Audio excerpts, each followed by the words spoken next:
अस्सलाम वालेकुम रहमतुल्लाहि वबरकात। अल्लाह के नाम से शुरू जो बड़ा कृपालु और अत्यंत दयावान है। इस वीडियो को इतना वायरल करना कि ये वीडियो हर उन पुलिस वालों तक पहुंच जाए जो अपनी ड्यूटी को भूलकर मुसलमानों का अपमान कर रहे हैं।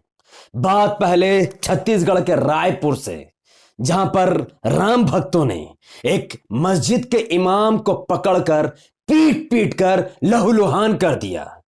इसमें समझने वाली बात यह है, आप सबको इस तस्वीर को ध्यान से देखना चाहिए कि इस इमाम के साथ उसकी घर की औरतें भी हैं। आप जरा सा सोचिए कि अगर आप घर के बाहर जाते हैं इस इमाम की तरह और बाहर निकलते ही कुछ दूर चलते ही आपके घर की औरतों के सामने ही आपके ऊपर ये दंगाइयों की भीड़ आपको मारने लगे, आपको पीटने लगे, आपको लहूलुहान कर दे, आपके घर की औरतों के ऊपर क्या बीतेगा। चलो तो ये तो मर्द है, ये मार खा गया, इसके चेहरे से खून गिर गया, लेकिन जो कुछ इसके साथ मौजूद इसकी मां, इसकी बीवी या इसकी बहन जो इसके साथ खड़ी है, वो किस मानसिक प्रताड़ना का सामना करती होगी, क्या इसकी समझ आपको है? सबसे ताज्जुब की बात यह है कि जिस जगह पर इस इमाम को पीटा गया उस जगह पर एक लोकल थाना मौजूद था, पुलिस वाले मौजूद थे, उसके बावजूद भी पुलिस वाले के सामने एक मस्जिद के इमाम को मार मार कर लहूलुहान कर दिया गया। जानते हैं क्यों?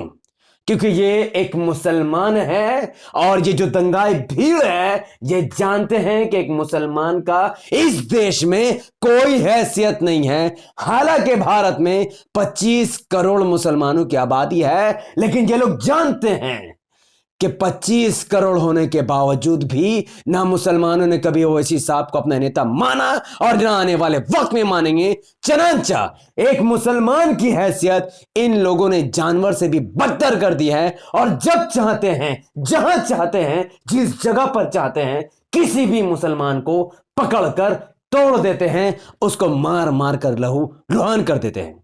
और क्या कह रहे हैं ये अनपढ़? हिंदुस्तान में रहना होगा तो जय श्री राम कहना होगा। नहीं बोलेंगे। राम को भगवान तुम मानते हो, राम की पूजा तुम करते हो, श्री राम को भगवान हम नहीं मानते। जय श्री राम का क्या मतलब होता है? श्री राम की जय हो।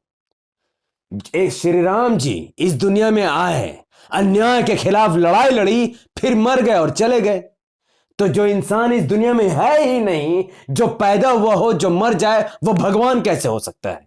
ये अपने आप में अकल से पैदल जाने वाली बात है।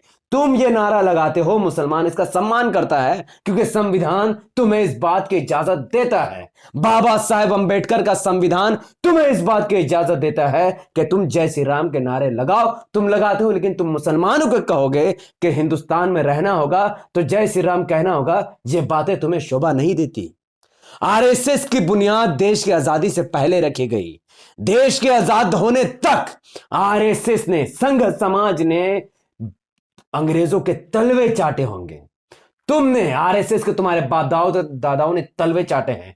हम मुसलमानों के बाप दादाओं ने इस देश को आजाद कराने के लिए सूली चढ़े हैं, सूली कुर्बानी दी है, शहादतें दी हैं, गोलियां खाई हैं अपने सीने पर। तो मुसलमान को इस देश में रहने के लिए किसी किस्म के नारे की जरूरत नहीं है। तुम्हें इस देश में रहना होगा तो तुम्हें देशभक्ति साबित करनी होगी, क्योंकि तुम अंग्रेजों के दलाल और अंग्रेजों के गुलाम हो। तुम्हारा संगठन शुरू से ही देश विरोधी कार्य करता था और आगे भी करता रहेगा। ठीक इसी तरीके से महाराष्ट्र के नागपुर से एक वीडियो सामने आई जो कि हैरान और परेशान करने वाली है। एक पुलिस वाला एक मुसलमान को पकड़ता है और उसे कहता है कि खामोशी से तू यहां से चले जा, वरना अगर ये एक्शन लेगा तो 7 पुश्ते तुझे याद रखेगी, 7 पुश्ते याद रखेगी जो ये एक्शन लेगा।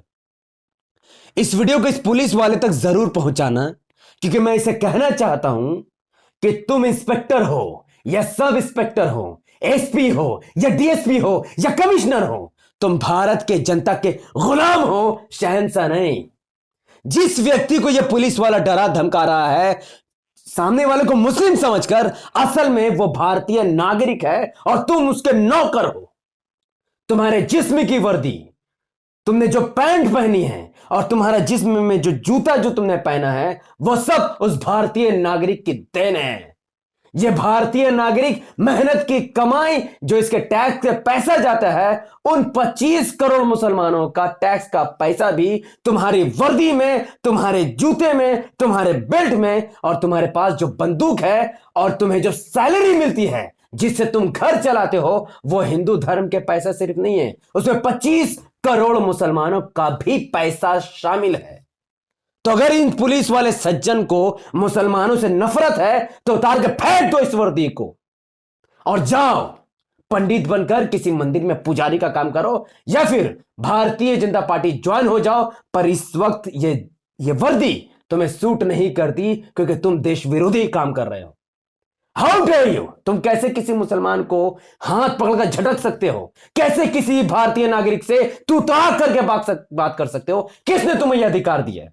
जब तुम जनता के नौकर हो तो तुम्हें जनता के सामने नौकर जैसा बर्ताव करना चाहिए, ना कि मालिक बनना चाहिए। तुम सुनो मुसलमानों, तुम नहीं जानते ये पुलिस वाला इसलिए उस मुसलमान से गुंडाई कर रहा है या बदतमीजी से बात कर रहा है क्योंकि ये पुलिस वाला जानता है कि मुसलमान ओवैसी साहब को ना नेता मानते हैं ना आने वक्त में मानेंगे। अगर इस देश का मुसलमान ओवैसी साहब को नेता मान लेगा और जिस दिन एमआईएम पार्टी को वोट करना शुरू करेगा, यह पुलिस वाला और इन जैसे हजारों पुलिस वाले इस मुसलमान से बदतमीजी नहीं बल्कि उसको सैल्यूट करेंगे। और यही ये वीडियो बनाने का मकसद है ताकि तुम समझो कि तुम्हारे साथ इस तरीके से अन्याय वाले काम क्यों हो रहा है। और ये पुलिस वाला अगर तुम्हारे अंदर इतनी ही गर्मी है, वाकई में तुम महाराष्ट्र में अगर दंगा को रोकना चाहते हो तो जा करके उस व्यक्ति के कॉलर को पकड़ो या उसके हाथ को झपटो या उससे तू तड़ाक करके बात करो जो कहता है कि हमारा जो हिंदुत्व संगठन है वो कुछ ही देर में डर का माहौल फैला सकता है, पूरे महाराष्ट्र में लोगों को डरा सकता है। जिस व्यक्ति का नाम है नीतीश राणे, जो विधायक है और खुलेआम दंगे करने की बात कर रहा है। पर इस पुलिस वाले के अंदर यह हिम्मत नहीं है कि वो नीतीश राणे का कॉलर पकड़े, क्योंकि ये जानता है कि जिस समाज से नीतीश राणे आता है उस समाज ने बड़े बड़े नेता बनाए हैं। जिस दिन ये जरा सा भी नीतीश राणे पर उंगली उठाएगा, इस पुलिस वाले की वर्दी चले जाएगी। अब जानते हो वोट की ताकत क्या होती है? यह होती है क्योंकि इनके समाज के लोगों ने नेता बनाया है और अपनी पार्टी को वोट दिया, दूसरे पार्टी को नहीं। इसी तरीके से खबर उत्तर प्रदेश से आई। एक हिंदुत्व नेता जो अपनी हिंदू महिलाओं से आग्रह कर रहा है कि जिहादी सुअरों से तुम दूर रहो। अब यह वीडियो हिंदू देख रहा है या मुसलमान, मैं सिर्फ एक बात पूछूंगा कि इस वक्त इस तस्वीर में सुअर आपको कौन दिख रहा है? जो व्यक्ति मुस्लिम समाज के लोगों को सुअर कह रहा है, असल में इसकी शकल सुअर से कम नहीं है। इसने दूसरी बात यह कही कि जो लोग धर्म परिवर्तन कर चुके हैं उसे हिंदू धर्म अपना लेना चाहिए। तो सुन रहे बेवकूफ, हम हिंदू नहीं बन सकते। इसलिए नहीं बन सकते क्योंकि जिस मूर्ति को एक इंसान बनाता है फिर उसी मूर्ति की जब भगवान समझकर उसकी पूजा करता है, यह हमारे अकल के खिलाफ है। एक मिनट के लिए दिल मान भी ले तो अकल इस बात को कभी नहीं मानेगा कि एक मूर्ति को भगवान समझकर पूजा जाए। तुम करते हो, हम उसका सम्मान करते हैं, पर हम यह नहीं कर सकते। सॉरी। जब एक मुसलमान दूध खरीदकर भूखे को देता है ताकि उसके पेट में दूध चल जाए, तुम दूध को शिवलिंग में यानी पत्थर में फंसाकर बर्बाद करते हो, तो यह काम हम हिंदू बनकर नहीं कर सकते।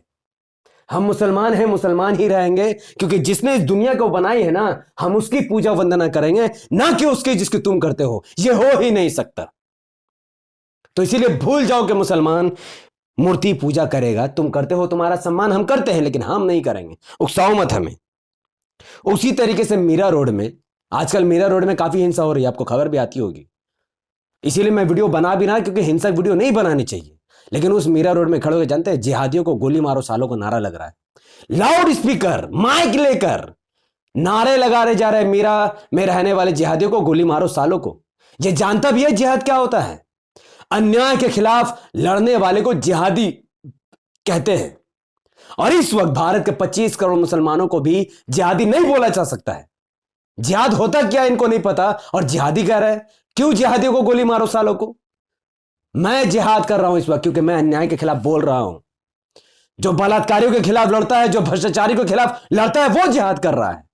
अन्याय के खिलाफ बोलने वाला जिहाद है, अन्याय के खिलाफ लड़ने वाला जिहाद है। मुसलमान क्या जिहाद करेंगे? 70 साल से मुसलमान उस कांग्रेस को वोट दे रहा है जिसने बाबरी मस्जिद का ताला खुलवा कर शिलान्यास कराया था, जिसने बाबरी मस्जिद को असल में छीना है। उस पार्टी को जो मुसलमान उस कांग्रेस को वोट दे रहा है वो जिहादी कैसे हो गया? तो इन मूर्खों को, इन जाहिलों को पता ही नहीं है कि जिहादी क्या होता है और मुसलमान क्या होता है, और ये नारे लगा रहा है। भारत के कई इलाकों में जो राम भक्त हैं, जो असल में हिंदुत्व है, राम भक्त नहीं है, वो मस्जिदों में घुसने की कोशिश कर रहे हैं।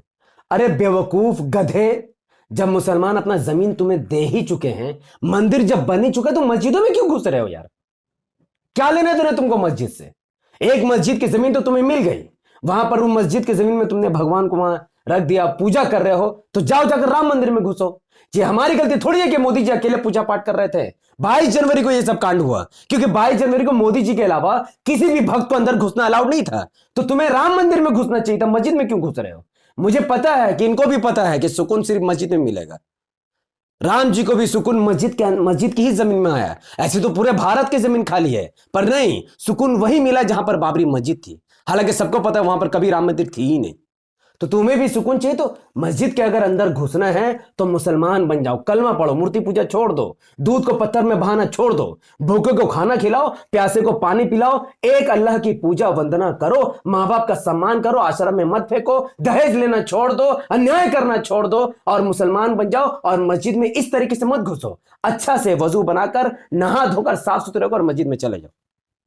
जिसको भी लगता हो कि मेरी बातों से वो सहमत है और वाकई में ओवैसी साहब का साथ देने की इस वक्त जरूरत है, क्योंकि हमारी मस्जिद और हमारी जान दोनों ही खतरे में इस वक्त हैं। अगर मुसलमान अपनी मस्जिद और अपना जानो माल की हिफाजत करना चाहता है तो देश के 25 करोड़ मुसलमानों को इमाम का साथ देना होगा। अगर जिस दिन मुसलमान इमाम का साथ देंगे, 50 से ज्यादा सांसद इमाम की तरफ से चुने जाएंगे, और जब इस देश में इमाम के 50-60 सांसद होंगे तो पुलिस आपसे बदतमीजी नहीं करेगा बल्कि आपका सम्मान करेगा। इस वीडियो को लाखों लोगों तक पहुंचाने के लिए YouTube का एल्गोरिथम कहता है कि जिस वीडियो को लोग लाइक करते हैं उसके लिंक को WhatsApp, Facebook, Instagram पर शेयर करते हैं, और धड़ाधड़ जिस वीडियो में लोग कमेंट करते हैं उस वीडियो को YouTube का एल्गोरिथम लाखों लोगों तक पहुंचा देता है।